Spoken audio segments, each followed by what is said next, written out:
So dear student, we will talk about auto immune disorder. Auto immune disorder का मतलब क्या होता है कि बॉडी के अंदर जो इम्यून सिस्टम है वो अपने ही फोलियो के खिलाफ या अपने ही टिश्यूज के खिलाफ जो है एक्शन करके उन टिश्यूज को डैमेज करते हैं। तो इसका बेसिक प्रिंसिपल क्या होता है? अब यहाँ पर क्या होता है, immune mediated damage of a tissue, self tissue, यानी इम्यून सिस्टम जो होता है वो मीडिएट करता है डैमेज और टिश्यू को, ठीक है, बॉडी के अपनी टिश्यूज की जो है डैमेज करता है। अब इसमें हमारे पास जो यूएस प्रिवेलेंस है वो है 1 to 2%, यानी यूनाइटेड स्टेट के अंदर इसकी प्रिवेलेंस है 1 से लेकर 2% तक, ठीक है। अब यहाँ पर मेन चीज क्या होती है, there is laws of self tolerance, self tolerance की लॉज होती हैं। तो इसका मतलब क्या होता है, what is self tolerance? Self tolerance का मतलब ये होता है कि बॉडी के जो इम्यून सेल होते हैं वो अपनी खुलियों को, अपनी ही ऑर्गन्स को, अपनी ही टिश्यूज को नॉर्मल समझते हैं। दैट इज सेल्फ टॉलरेंस, यानी when the body tissues when the body immune system recognise the self tissue as a normal antigen, that is tolerance, ठीक है।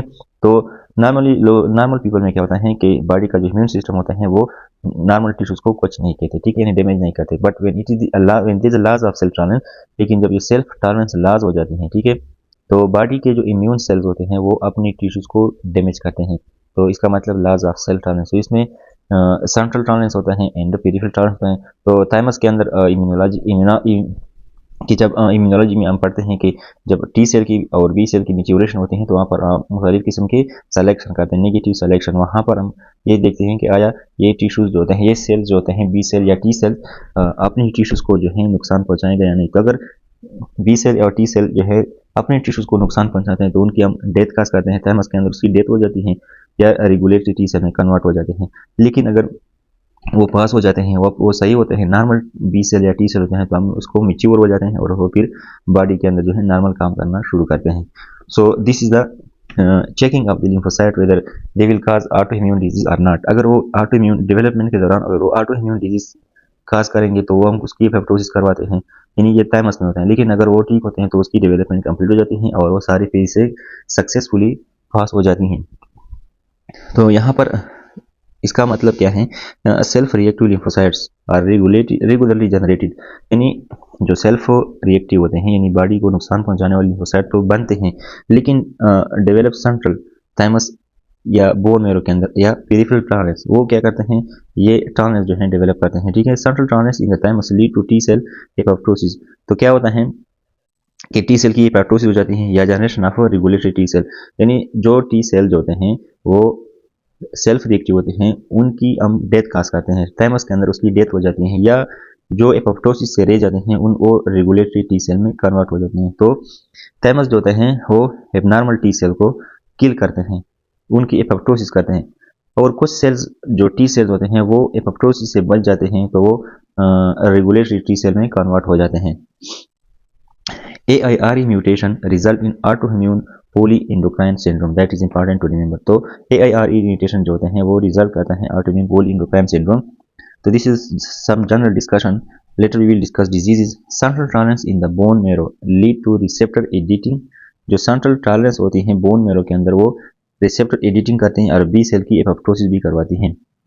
और पेरिफेरल टॉलरेंस में क्या होता है, इसमें एनर्जी होती है apoptosis of T cell and B cell, यानी इनएक्टिवेशन होता है। एनर्जी मतलब एक सेल जो है सेकेंडरी जो मैसेंजर होते हैं, सेकेंडरी सिग्नल होते हैं, उनकी जो है एक्टिवेशन नहीं होती तो वो एक्टिवेट नहीं होती और फिर बी और टी सेल की एपोप्टोसिस भी हो जाती है।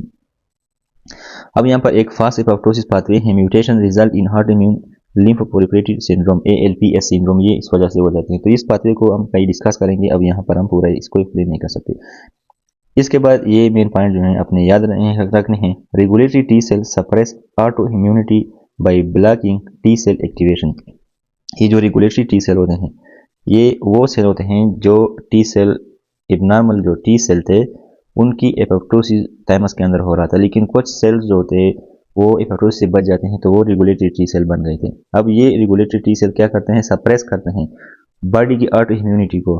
किस तरह से, टी सेल एक्टिवेशन को ब्लॉक करके, यानी जो रेगुलेटरी टी सेल हैं ये टी सेल को एक्टिवेट नहीं होने देते। अब इसके अलावा activation and producing anti inflammatory cytokine interleukin 10, इसको टी सेल की एक्टिवेशन जो है स्टॉप हो जाती है और ये चीज़ें भी नहीं होती। तो रेगुलेटरी टी सेल जो है ऑटो इम्यूनिटी को सप्रेस करते हैं इस तरीके से। CD25 polymorphism are associated with autoimmunity, MS and type 1 diabetes mellitus। तो ये चीज़ भी आपने याद रखनी है। और इसके अलावा जो है FOXP3 म्यूटेशन, यानी ये जीन्स हैं जिनके अंदर अगर म्यूटेशन हो जाए तो IPEX सिंड्रोम हो जाती है। And IPEX syndrome is immune dysregulation, polyendocrinopathy, enteropathy और X link, that is X link. So इन तमाम सिम्टम्स को मिला के IPEX सिंड्रोम का नाम आ जाता है। That is because of FOXP3 mutation. So FOX is a gene, इस जीन के अंदर अगर म्यूटेशन आ जाए तो इस वजह से IPEX सिंड्रोम होगा। IPEX सिंड्रोम मतलब immune dysregulation, polyendocrinopathy, enteropathy. So these are, ये रटे वाली चीज़ें हैं। आपने इसको थोड़ा इसके दिमाग के ऊपर फोर्स लगा के आपने थोड़ा याद रखना है। मेन चीज़ अगर आप इसमें याद रखें ताकि एग्जाम में आपको याद हो। More common in women, classically effect women of child bearing age, यानी जो वुमेन होते हैं जो बच्चों को पैदा करते हैं उनमें ये ज़्यादा होती हैं। इसके अलावा एस्ट्रोजन में reduce apoptosis of self reactive B cell.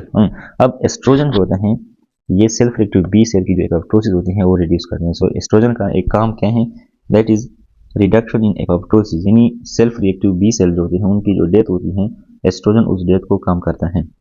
Etiology is likely in environmental trigger in a genetically susceptible individual, increased incidence in the twins। Twins के अंदर जो है इंसिडेंस जो होता है इसकी ज़्यादा होती हैं। सो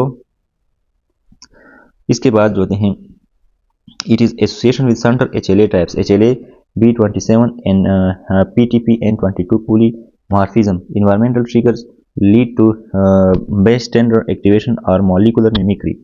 Autoimmune disorders are clinically progressive with relapse and remission and often show overlapping features, particularly explained by epitope spreading। So that thing we will discuss in explanation। तो यहाँ पर आपने मेन चीज़ याद रखनी है कि एस्ट्रोजन जो होता है ये रिड्यूस करता है एपोप्टोसिस के डेथ को। FOXP3 म्यूटेशन जो होता है यहाँ पर सिर्फ आपने इसको यहाँ पे रखना है कि ये IPEX सिंड्रोम कस करता है। और रेगुलेटरी टी सेल का फंक्शन जो है वो टी सेल एक्टिवेशन को ब्लॉक करता है बाय रिड्यूसिंग दिस थिंग्स। इसके अलावा जो है मेन चीज़ जो है AIRE म्यूटेशन जो होता है ये ऑटोइम्यून पॉलीइंटोकाइन सिंड्रोम कस करता है।